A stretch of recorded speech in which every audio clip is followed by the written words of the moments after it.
to answer your questions, I can assure you. Well, I hope they are anyway. Pete Wishart is SNP MP for Perth and North Perthshire, who is the party's shadow leader of the House of Commons. Dane Baptiste is comedian and podcaster. His podcast is called Dane Baptiste Questions Everything. Professor Tim Bale is Professor of Politics at Queen Mary University of London. And Anne Widdecombe is former Brexit Party MEP, former Conservative Minister and Shadow Home Secretary. Well, they are here to take your calls. We've got quite a few coming in already. You can also text us on 84850. Call 0345 6060 973. Tweet at LBC. Text 84850. Cross question with Iain Dale. This is LBC. Well, Alan on Twitter says, Dane Baptiste in discussion with Anne Widdecombe has potential to be box office on Cross Question tonight. Well, don't forget the other two panellists as well. Let's go to our first question, and it's from Nazia in Lambeth. Hello, Nazia. Hello, Dale. Thank you for taking my call. It's an interesting conversation I've been listening to. I just wanted to pose a quick question to the panel. I understand that since the Soviet Union, the disintegration of the Soviet Union, there was an agreement that America or NATO there's only a certain limit that they will reach regarding Russia's borders. Now, to me, it seems like warmongering now that they've intending to send in NATO troops if Ukraine joins, literally on the doorsteps of Russia. Now, Russia has recently drawn a red line, as they say, and they're adamant to stick to it. Why is America literally warmongering on their doorstep when, in fact, in the 1960s itself, when the Soviet Union had reached Cuba and wanted to set up their bases, they were told that you're a security threat to America, and as a result, they turned back. So why is now America via NATO doing the same thing to Russia? And surely Russia... Just remind me, Nazia, who has 100,000 troops on the borders of Ukraine? Is it Russia or America? It is Russia, but I think it's more of a show of force. I don't believe they will. They intend to create war or enter into war. I believe it's a show of force to show yes, because it is a clear security threat issue. Yeah. Let's go to our panel. Pete Wishart. Well, I think that's a gross misrepresentation of the current situation that exists in the Ukraine-Russia border just now, and no such commitment was ever given from Ukraine or any of the other former East European nations who are now independent sovereign states, and as independent sovereign states, it's entirely a matter for them what type of alliances they choose to enter into, whether that's political, economic or military. And obviously Poland and the rest of the Eastern European nations have decided that NATO is an ambition that they want to secure and be part of. And Ukraine have entirely the same right to determine that type of future. Now, the aggression demonstrated by Russia in the course of the past few months, I think, has become one of the biggest international crises that we're currently confronting and facing just now. 100,000 troops massed across a border, and can only be described as a form of terror on a civilian population. Now, I don't know how all this is going to be resolved. It seems that there's a whole deal of brinkmanship coming down, but the West cannot back down when it comes to issues such as this. Now, we're not going to go as far as any sort of conflict. I don't believe that will happen, but Russia cannot be rewarded for this show of aggression. And I think it's absolutely right that the West is united and stood by Ukraine in this situation. And let's not forget that the Russians just 10 years ago invaded Ukraine and annexed part of its territory in the Crimea. And so I think that, I respect your opinion and view on this. I just think it is totally wrong and totally misrepresentative of the situation. And I listened to your show previously, Iain, and I thought some of the very complex debates that you started to get into about the situation were absolutely spot on. But there's going to be no support for Russia from me or the party I represent. Dane Baptiste.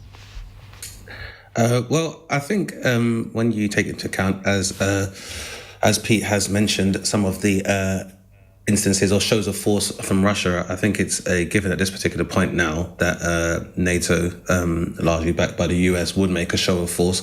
And obviously they're not the only ones, because Germany is also grandstanding at this particular point as well. But I think if you take into account previous reports of Russia's interference in elections in the West, that could be one of the catalysts for any show of force from Americans. But I'd say, given the size of Russia as a superpower, it would be remiss of NATO and other associated nations to not have a show of force, especially since there's been so many instances of, Russia's extrajudicial killings taking place on British soil, for example, and interference with elections. So it would be a given. But I think the real issue would not be the show of force that would take place on Russian soil, but more of the proxy wars that tend to be fought on behalf of these superpowers. So and Widdecombe, thanks, Dane. And Widdecombe, I saw you nodding along when Pete was speaking, so let's not sort of repeat exactly what he said. But what would you make of the fact that Nazia seems quite happy to believe the Russian version of events here? And I have to say, whenever we talk about these kind of issues on the programme, there are a lot of people who are much happier to take the Russian viewpoint than their own countries. Well, I have to say I was very surprised by Nazia, very, very surprised. Who seemed to portray the Russians as the aggrieved party and the poor, innocent little souls who were suffering from Western aggression, when the exact reverse is true. Now, of course, Ukraine is not a member of NATO, and therefore, we are not obliged, as we were in Afghanistan, we are not obliged to take military action. But there's a very, very long way between taking military action and a show of force. And I don't think we can just desert Ukraine, because if Ukraine today, where tomorrow? And I think we've got to send a message to the Russians that we're on Ukraine's side. They've got a right to self-determination, and we will support them. Yeah, but how will we support them? What Anne is saying as well is that, maybe the answer to who tomorrow would probably be maybe the Kurds, who were allies in Syria. So, rather than seeing a show of force, which then leaves a small minority army stranded to defend themselves after defending Western interests, I think maybe America could be attempting to make amends, but to be honest, I'm rather dubious of that. Well, you could also argue it could be the Baltic states next. But Anne, you say it's up to us to support them. What can we do, though? Because I don't think anybody's pretending that NATO would launch military action against Russia if it invaded Ukraine. So what would we do? First of all, as I said very clearly earlier, NATO is not obliged to take military action, and therefore I think it's rather unlikely that it would consider that option. But it's no good saying from the outset there's nothing we can do and therefore nothing we will do. I think what we've started to do at the moment is right. We've sent in some weapons, we've sent in some training, we have not sent in troops. And I think that we are taking the right stance. And this is one that you don't win in 5 minutes. And it's one where you don't give the enemy your entire game plan before you start, through wonderful shows like yours, Iain. But I think it is one where you do show that, we're on Ukraine's side, that Russia cannot go around invading whom it wants to, whatever Nazia may think. It just sounds funny that you're talking about NATO when you say they can't invade who they want. But anyway. Well, why do you say that, Dane? Who has NATO ever invaded? Well, not NATO itself, but obviously this being a largely more US-backed kind of, I suppose, quasi-occupation or a show of force. As recently as a few months ago, we withdrew from Afghanistan after attempting to occupy there for the best part of 20 years. Come on, Dane. The central tenet of the NATO You were getting on so well. The central tenet of the NATO treaty is that if one of us is attacked in our homeland, all the others assume themselves also to have been attacked in their homeland, if that is what the attacked country asks for. In 9/11, America was attacked in its homeland, and therefore all NATO was obliged to come to its aid against bin Laden, and we did. But that is a different question from saying NATO can invade whom it likes. There is a treaty that determines what NATO does, and it doesn't just go around invading, whereas Russia's got a pretty good record. Okay, Tim Bale, you've got your head, or you just had your head in your hands. I'm not quite sure why. Maybe it was frustration that I hadn't called on you yet. What's your view on Nazia's question? Well, I don't think there is a military response really from NATO that will do it. I think what the United States is pursuing at the moment is the threat of sanctions against not just the Russian Federation, but against individuals within Russia. And I would have thought, given how important finance is to Russia, and of course many of the Russians living overseas, that probably is going to be the thing that stops Vladimir Putin actually invading. But there's a lot of hypocrisy even on the financial front, as we know. Anyone who lives in London or knows London well knows that there's an awful lot of expat Russian money sloshing about that, quite frankly, the UK government and other governments around Europe don't really do very much about. So there is quite a lot of pressure that can be put on the Russian Federation through that. And I think, the sending of weapons to the Ukraine is more symbolic than real. I think what Putin will listen to is being hit in the pocket and friends of his being hit in the pocket. Of course, one threat that the West are putting to Russia is saying, well, if you do this, we will withdraw you from the SWIFT banking system, which would cripple, I would have thought, their economy. Do you think, although Germany, of course, have now said that they wouldn't necessarily support that, which shows that maybe this alliance isn't as strong as it might be. Let me just go around to all four of you and ask you for a quick answer. Do you think that Russia is actually going to invade Ukraine, or do you think it is all gesture politics? Pete Wishart. Well, I don't think it seriously is. I think it's obviously very upset about the situation and the prospects of Ukraine making the independent decision to join the military alliance of NATO. But, the consequences of such would be horrendous. Could you imagine a situation where a nation like Russia invades Ukraine? Could create one of the biggest humanitarian crises that we might have experienced in Europe since the Second World War. The consequences would be dramatic, they would be long-lasting, and they would be disastrous. And I think Russia knows that itself. So if you're asking, do I really think tomorrow or the next few weeks or the next few months this is likely to happen, I would say no, because I think everybody involved just knows how this would be. Dane? I may not be able to foresee a physical act of aggression and occupation by Russia in the near future. However, there has been an ongoing campaign of attacks and undermining on behalf of Russia in the form of cyber attacks on the Ukraine's banking system, for example. So we might not necessarily be that far off. The only thing I would add as well is that even though, Pete, you kind of foresee that would lead to one of the biggest humanitarian crises we've seen in the Baltics and Western Europe. But I'd argue that the war in Syria, which also has concerns which concern both Western powers as well as Russia, has already led to an existing humanitarian crisis at the moment, which is the crisis of asylum seekers. So I guess it would only be more intensified. Anne? I don't think Russia will be that keen on Armageddon, quite honestly. But I think, it uses military force to back up other threats, which we've heard about. So I don't see them retreating anytime soon, but I don't think they actually want a military confrontation. I can't believe that they do, unless they think we're all so weak, which is why we have to send out the opposite message, that we're all so weak that we'll just sit back and watch them do it. Tim?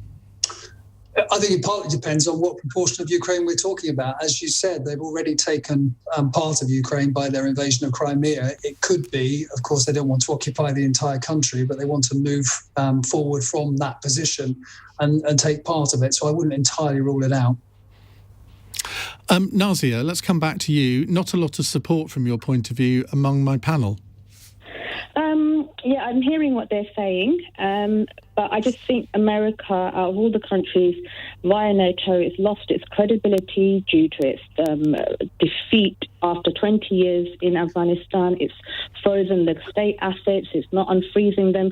So how can it now play humanitarian cards in another country? It just seems to me warmongering. They've done it with Taiwan recently, and then now they're doing it in Russia. I just don't understand what their agenda is. Isn't it wonderful how you accuse America of warmongering over over Taiwan when it's the Chinese that are doing that. You accuse America of warmongering over Ukraine when it's clearly Russia doing that. You seem to have an agenda there, Nazia, which we could go into, but we haven't got time. Thank you very much indeed for your call. Keep your calls coming, 0345 6060 973. Now, believe it or not, after the break, we have a question which links COVID and Brexit. Whatever next. It's 8:15.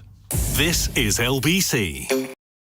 Leading Britain's conversation. Cross Question with Iain Dale. Tweet at LBC. 18 minutes past 8. Let me just remind you who our panel consists of. It's Pete Wishart, SNP MP, Dane Baptiste, a comedian and podcaster, Professor Tim Bale, Professor of Politics at Queen Mary University of London, and former Brexit Party MEP Anne Widdecombe. Dane, before we go to the next question, I want to know more about your podcast. It's called Dane Baptiste Questions Everything. Who do you question? What do you question, apart from everything? Questioned a number of different guests, is very eclectic alumni. So we've had George Monbiot on the podcast, Dawn Butler has appeared on the podcast, as has Ed Miliband. We've also had Emil Heskey. So it's basically a diverse range of people who display excellence or are quite prolific in their respective fields. And then we kind of question them just to see past their occupations and try to delve into their humanity and how that applies to their work.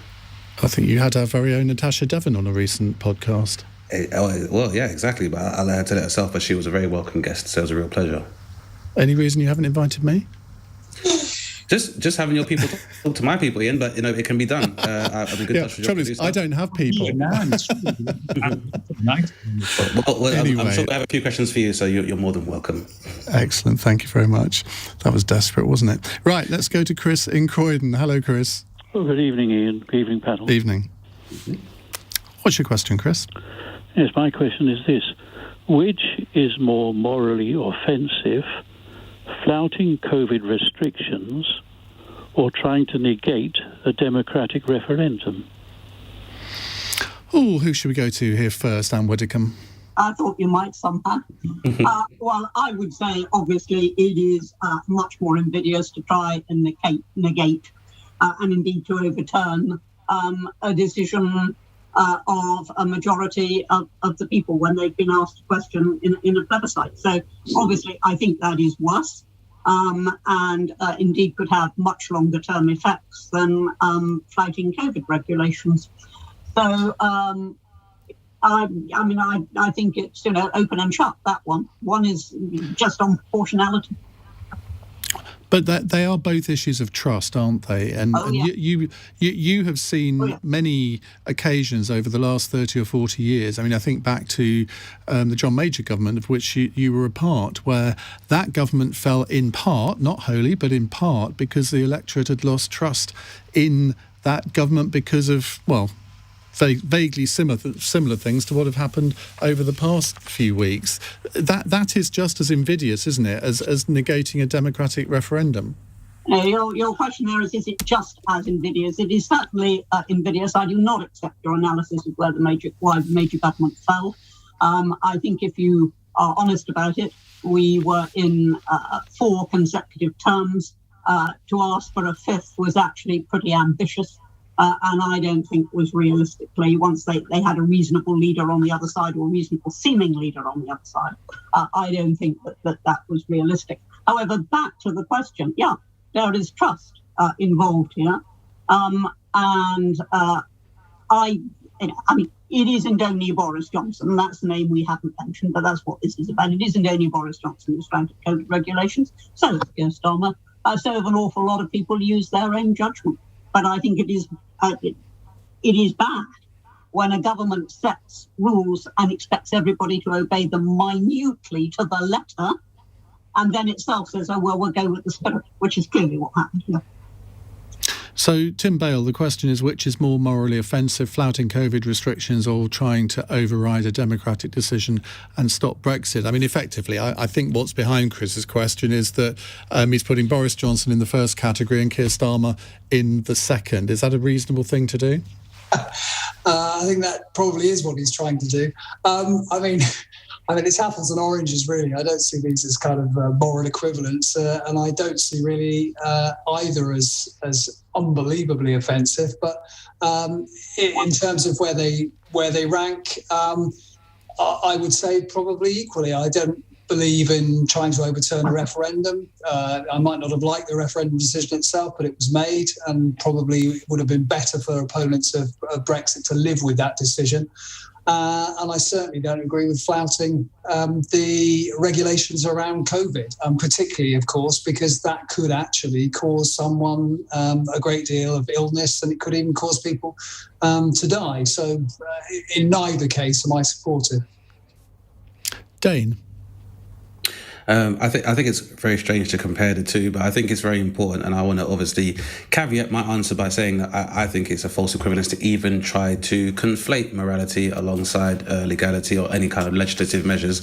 But if I were to be asked to compare these two evils, I would say that flouting COVID restrictions would be much more morally objectionable, because we have to remember that the people that are at risk of contracting COVID and they may be suffering sickness or death are also people that are below the voting age, and therefore are included in a much larger demographic than the voting majority that would be included in the referendum that Keir Starmer tried to put down. I'd even go further as to say that if our Prime Minister, who we're hinting at here, is openly flouting these COVID laws, as Tim correctly stated, then, flouting it can have literal deadly consequences, because by that token, our Prime Minister could possibly be a vector, and as a diplomat that has to appear in other nations and be a representative of our country, he therefore, as a vector, risks infecting others. And if he's... Come on, Dane. This was a situation, if we're talking about Boris, in which people have been working together for months on end all the time, met with a glass in their hand instead of with a file in their hand. Now, I'm not saying that was right, given what the regulations were, but it wasn't spreading death and destruction. Come on. I mean, I just feel like, and that's all well and good, but if the Queen, our sovereign, is able to obey these restrictions, even in the case of losing her husband, then our Premier representative should be able to do the same. And so you should think about the precedent it sets, that if you are defying monarchy and defying the will of the people which you yourself have imposed on them, that's much more morally objectionable. If you have decided that you are able to flout laws which the Queen herself has to follow. What I was taking issue with was your suggestion that somehow by flouting the regulations in the way that he did, Boris Johnson and indeed others in Number 10 could be unleashing COVID. Indeed, you said, we have the highest death rate in all of Western Europe. So I think the proof is definitely there in the pudding, Anne, because we've had more deaths than COVID. I'm going to stick to the question. I'm not going to be distracted. The question that you raised was that because of what Boris did, he might have been, you even took it international, he might have been a vector abroad. The fact is those people were meeting all the time anyway. My point is that, of course, he should have obeyed the regulations. I've said that 2 or 3 times now, and Her Majesty did. But there is no equivalence between raising a glass with somebody that you were only talking to in a work context 5 minutes ago and actually turning round and saying to the nation, yes, we said that we would implement what you asked for, but actually we've changed our minds. Okay. I see an enormous difference. Okay. Let's go to Pete Wishart, who's gagging to get in. I'm just thinking that Anne's invitation to Dane's podcast is probably very much rescinded now. No, I'd love to continue the thread, so don't worry about that. Well, that's good to know, and I'm very jealous of you, Dave.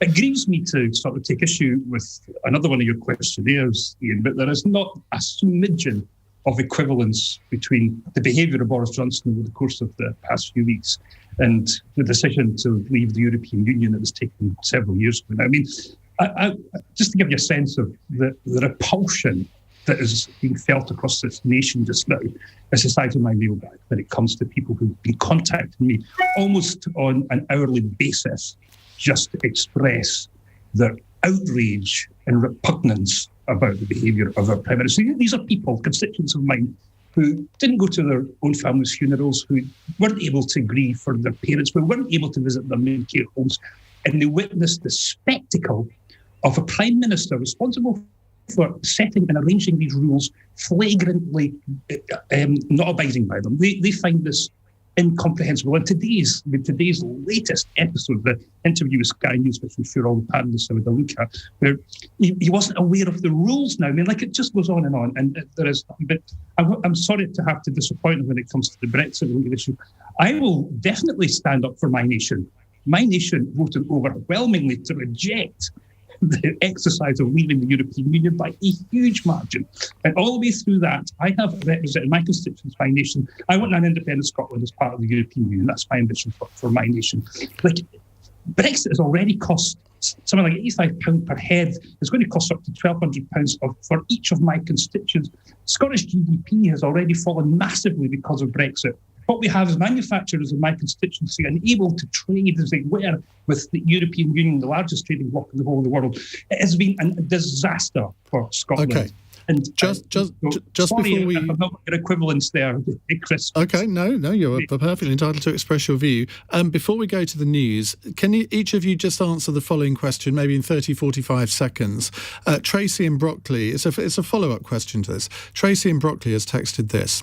Is the UK ready to remove all COVID protections? I think she means restrictions. Nicola Sturgeon announced today that some of the restrictions in Scotland are being lifted, but I think it means that Scotland goes back to more or less the same rules that there have been in England for the last 3 weeks. Tim Bale, do you think that we're ready to remove all COVID restrictions? Pretty much all, but I would keep the face coverings on public transport and in crowded areas. I think there is quite a lot of evidence to suggest that they are useful, and they do remind people that we're still in the middle or towards the end, hopefully, of a pandemic. Dane? I think in theory we might be ready, but I would definitely feel a lot more comfortable if our country as a whole took the time to evaluate the state of our healthcare infrastructure, since these were the people on the front line and helped us to manage this crisis. And we would definitely have to assess if we have a framework which, if this ever occurred again or we had to return back to lockdown, those of us who are on the front line and those who are most directly affected by it were supported by their government. I think it's a very interesting question to ask, considering the head of our state wasn't even obeying the restrictions in the first place. Oh, the Queen is head of our state. I should point that out before. Well, yeah, the Queen was, but the Prime Minister wasn't. Head of government rather than head of state. Well, the way things are going, she listened and he didn't. So maybe he sees himself in another way. So maybe I'm just getting used to it. Well recovered, Pete. Yes, I think almost certainly it's going to be the case, and I'm fully expecting that there will be some sort of measures introduced in the House of Commons the next week. And it seems, I think that the Omicron crisis as it emerged has sort of disappeared as quickly as it came. And I think that we are now at the stage where most of the restrictions, other than, I think, has been pointed out, face masks. I think face masks will be necessary for the next few weeks and months yet. But even that, by the time we get to Easter, is probably going to be gone too. Could you bring yourself to admit that maybe Nicola Sturgeon got it slightly wrong with the extra restrictions that she announced just before Christmas? Boris Johnson didn't announce those restrictions in England and seems to have been proved right. Well, I think that's a fair point, and I think we'll have to look at that and assess it. I mean, all I could say is that Scotland, according to ONS, that 1 in 20 people had COVID over the course of the past 2 weeks, where in England it was 1 in 59. Now, I don't know whether that's down to the extra measures we have in Scotland. And, I'm just glad that we're through the worst of it. And I don't really get into this competition between different governments and measures that we've taken. We'll do what we believe is responsible and right. And I think it's right that we approach this with just a little bit more caution than the UK government. And very briefly, if you could. I'll be as brief as you like, which is the sooner the better all restrictions are removed. And as far as I'm concerned, half of them still shouldn't have been with us. And as far as face masks go, that should be a matter for individual judgment. Liberty back, please. OK. Keep your calls coming. 0345 6060 973. It's 8:32. Let's get the latest news headlines on LBC from Helen Hodinott. Cross Question with Iain Dale on LBC. Text 84850. 8:36 on LBC. Welcome back to Cross Question. We have Pete Wishart, Dane Baptiste, Tim Bale and Anne Widdecombe with us taking your calls. 0345 6060 973. You can watch us on Global Player. Martin in Doncaster is up next. Hi, Martin. Hi, Ian. I'd just like to ask the panel what they think of the Tories approving Bolt ID cards today. I think it's a joke, mate. Why? Well, I'm 50-year-old, and I've voted in every single election since I was 18. The only time I didn't vote was actually for the EU referendum because I'd moved property, so I didn't come register in time. And I love voting. I absolutely adore voting, and there's some of my neighbours, they're the same. We talk about politics. We're not bright people, you know what I mean? But really, I love going to the polling stations and marking my X, you know what I mean, and things like that. And it's like over the last couple of years, I don't have the technology, like to have the NHS app with things like that. I don't have the money to go out and buy phones, and it's like these ID cards. The other week we had Tory MPs, you know, up in arms about COVID passes and all this lot, and now they're just bringing voter ID cards. One person, I think, got done in the last election, and I just think it's a joke. You know what I mean? Okay. No need for it. All right, well, let's go to our panel. Tim Bale. Well, I'm very inclined to agree with your caller, actually. I mean, the research shows that this really wasn't a problem that required a solution. It does really smack of an intention, perhaps, to reduce voting among some groups who might not be so favourable towards the government, i.e. younger people from ethnic minorities, etc., who are, you know, less likely to carry ID and less likely to apply for the ID that's needed to vote. So I can't really understand why a government with so much else on its plate would pass legislation like this. I just don't understand it. It's never really been a problem in this country. And quite frankly, you know, I hope that the next government come in and change this back. I think it's absolutely ridiculous. What do you say when people point out that it's worked perfectly well in Northern Ireland for many years? It may have worked perfectly well in Northern Ireland, but the system in the rest of the UK has worked perfectly well for decades and decades and decades. I see absolutely no reason why it had to be changed, other than presumably it seemed to the advantage of the government to change it. I just, you know, feel very strongly about this. I think we've already got a problem with turnout, particularly among disadvantaged groups in this country. I don't see why you would legislate to make it even more difficult for people to vote. It's just ridiculous. And Widdecombe. I think actually I'm quite in favour of producing ID at the polls, ensure that dead people don't vote.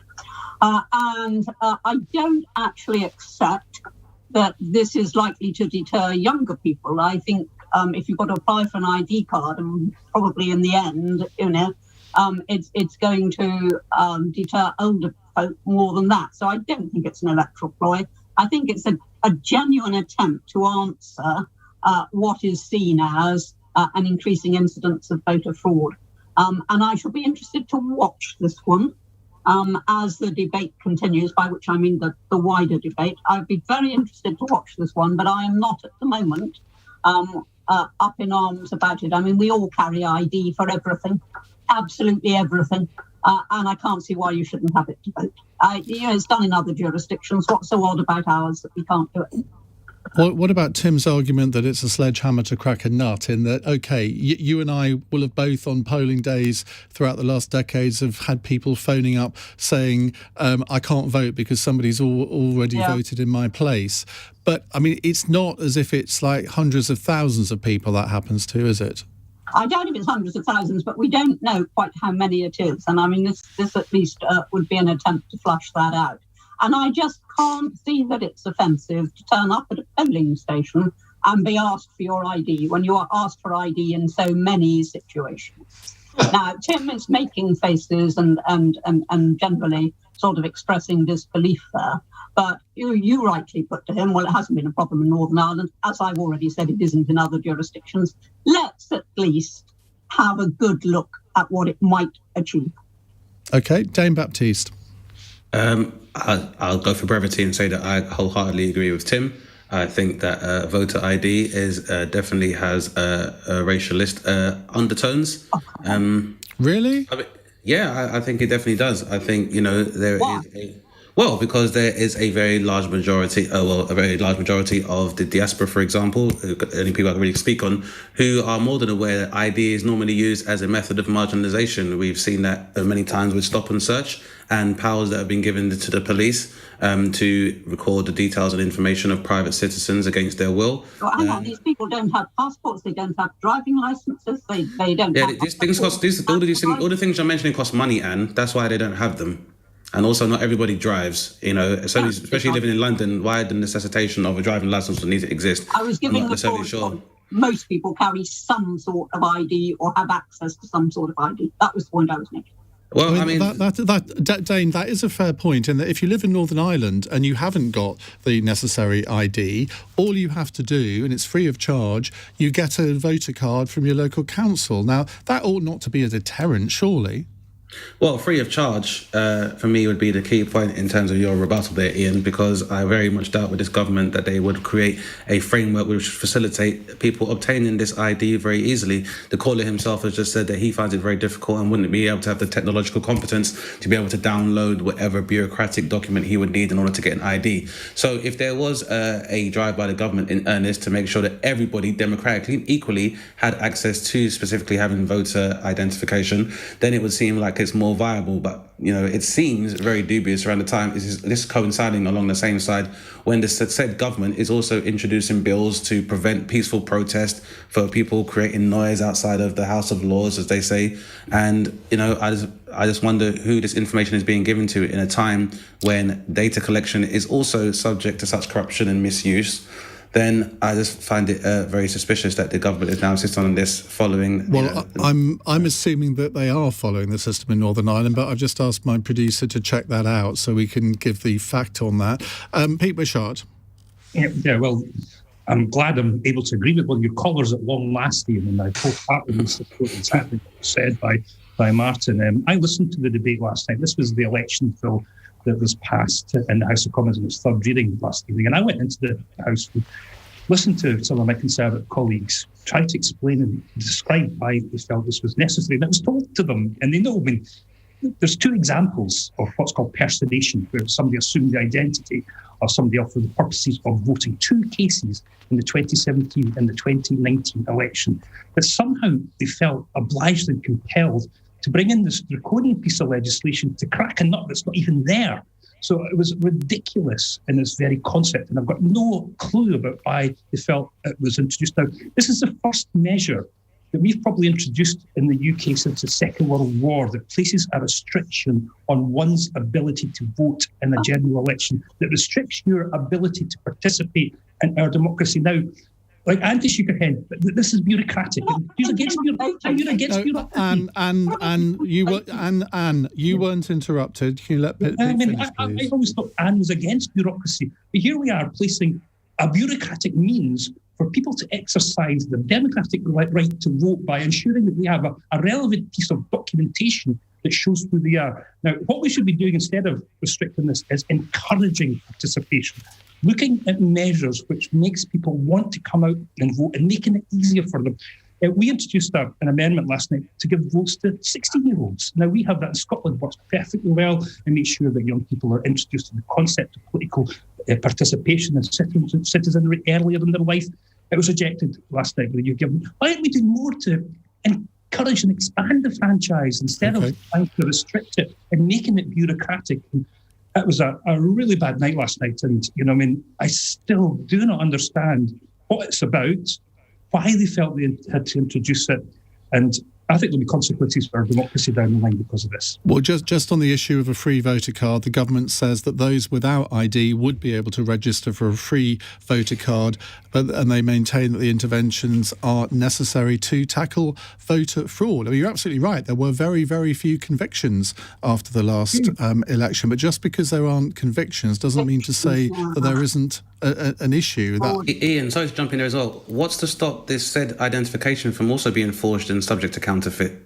Yes, exactly. Well, I mean, to the extent that everything is forgeable, I suppose that you can't guarantee that won't happen. But I don't know. I don't know what system they use in Northern Ireland. I think the only thing you can do is to create a sentiment amongst your democracy of people to feel that their vote actually counts, and to actively educate people to engage in political discourse and assembly. So, and I think the government maybe started working on that first and gave people something to vote for. Then they wouldn't have to go to such extreme measures as these bureaucratic ways of identifying voters. OK, we'll come back to more of your calls in just a moment. It's 8:46. LBC, Nick Ferrari at breakfast. Weekday morning. Cross Question with Iain Dale on LBC. Call 0345 6060 973. 10 to 9 on LBC. On tomorrow night's Cross Question, we have Jamie Driscoll, the Labour Metro Mayor for the North of Tyne Combined Authority, Jackie Doyle-Price, the Conservative MP for Thurrock and former Minister, Naomi Smith, Chief Executive of Best for Britain and a podcast. Everyone's a podcaster nowadays, aren't they? And Maya Tusi, the political YouTuber. They're not podcasters, they're YouTubers. Somebody on Twitter called Culture Wars Exposed says Iain Dale is a disgraceful Tory apologist. He's now advocating mandatory voter ID. Well, given that 3 of our panel were not advocating it, I was slightly playing devil's advocate, but for the record, I do actually support it. So you're sort of half right. Dom says, Anne Widdecombe has got to be the most painful hypocrite to listen to on LBC. Liberty please on face masks, but hurrah and papers please for voter suppression. That is a fair point, isn't it, Anne? You can't have it. You can't have your cake and eat it there. No, that is not a fair point. Free and fair elections actually guarantee liberty, and I think this is a contribution to making them fairer. So, no, I don't accept that. You didn't expect me to anyway. Right, let's go to Janet in Harrow. She sent a text in saying, will Boris Johnson be Prime Minister by Easter? And if not, who will be, or who would you like to be? Dane Baptiste. Oh, really good question. I couldn't tell you. I think very clearly we'll wait on the outcome of the inquiry. But you're sounding like a Tory MP. Well, I mean, just to say, let's please not give me that label. I'm not ready for that Twitter storming in. I say that because I have observed, even as someone who's not necessarily a partisan currently, that after every violation, after every kind of act of incompetence, every act of political intrigue we see from Boris Johnson that would make anyone else probably resign at this point, he continues to go. So I really want to find out what the line is here, because the more morally objectionable things that we see, and we see our Prime Minister refuse to resign as a result of it, I'm not sure what it's going to take. That being said, I couldn't tell you who I'd want to be Prime Minister in place. I think if he's going to be replaced by the Deputy Prime Minister, then it seems like it would be more of the same. So very, very grave existential questions to be asking about our political system right now. Is there any Tory MP or minister that you sort of quite like the look of? Not currently. Not currently. Right. I think we have a current cabinet which I would really describe as enablers, because I would go as far as to say that even with historic members of the Conservative Party, and we've even had from some of them themselves, anyone that's really still continuing to work alongside Boris Johnson, in my personal opinion, is more of an enabler than a cabinet member. Tim Bale, that's quite an interesting thing that Dane has just said there, because according to political journalists that I respect, they have been told that in the cabinet meeting that was held today and the one that was held last week, there wasn't a single mention of the main subject that we've all been talking about for the last 2 weeks. Nobody brought up sort of Garden Gate or whatever we want to call it. You were a great student of Conservative Party history, Conservative leaders, Conservative governments. Have you ever experienced a more supine cabinet than this, before you answer the question? I think we can overdo it. I think there's always an extent to which people in the cabinet clearly have to follow collective responsibility, and they, do tend to back the Prime Minister until they feel that Prime Minister has passed his or her sell-by date, by which time they then come out against them. So I don't think it's that unusual, to be honest. And I think there are some people of, reasonable substance in this cabinet who could take over if it were needed. I've always very interested to see that the kind of runners and riders that seem to be being kicked around by journalists. They always seem to include Rishi Sunak, obviously, Liz Truss, obviously. Jeremy Hunt's always quoted this sort of dark horse. There's people outside the cabinet like Tom Tugendhat that are often talked about. I've looked at the list actually today, and no one seems to be talking about Sajid Javid, and I wouldn't entirely rule him out either, because it seems to me that he's made a fairly good fist actually of looking after the NHS, particularly when they had this reputation as a kind of Ayn Rand neoliberal.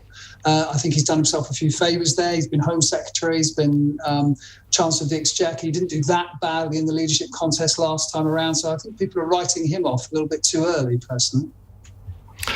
Pete Wishart, you're a great student of the Tory party, I know. What was your reaction when you heard what Douglas Ross, the Scottish Tory leader, said about Boris Johnson last week, and possibly more importantly, what Jacob Rees-Mogg said on this programme, calling him an insignificant MP? I congratulate Iain for getting that gem out of my good friend Jacob Rees-Mogg. To be honest, Pete, I didn't have to try too hard. And it's compounded, of course, on Newsnight to a bewildered Kirsty Wark. It wasn't just an insult to Douglas, though maybe he partially deserves it.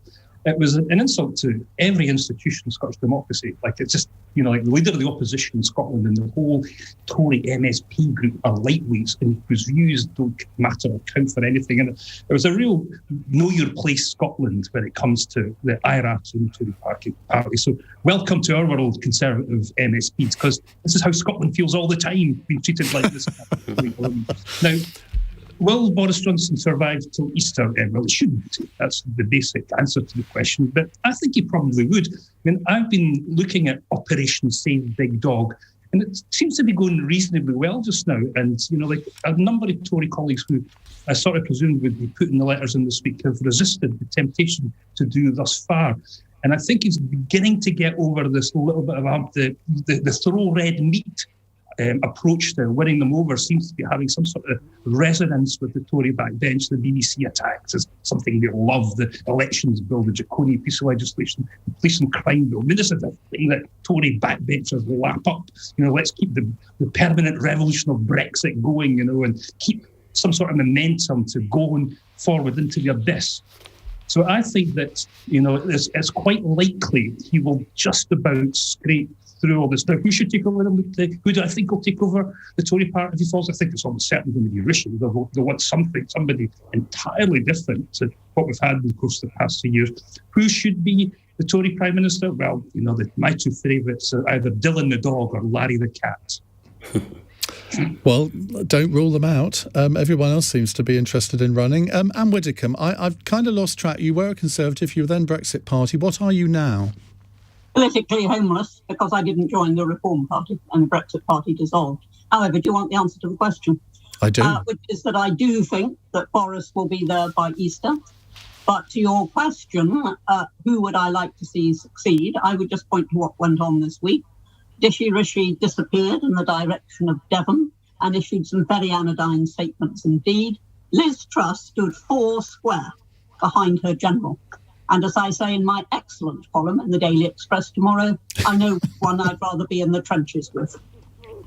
Well, Roger has texted to say that he'd quite like to be in the trenches with you. He says, can I just say, I love Anne Widdecombe, bit of a secret crush. Oh, jolly good. I feel as if I'm playing the role of Tinder here. Even Dane slightly nodded his head there. Or did I imagine that? I think it was nodding at something else. I think it was nodding. Right. Final text question. This is from Jolene in Durham. Kids are apparently becoming even fussier eaters since COVID. What is your least favourite food, Anne Widdecombe? My least favourite food, mushrooms. I can't bear them. I'm with you on that. Dane? Leeks. Yeah, I don't like them either. I love them. How surprising, Anne. Tim? Marzipan and desiccated coconut. Yeah. I like marzipan. Pete?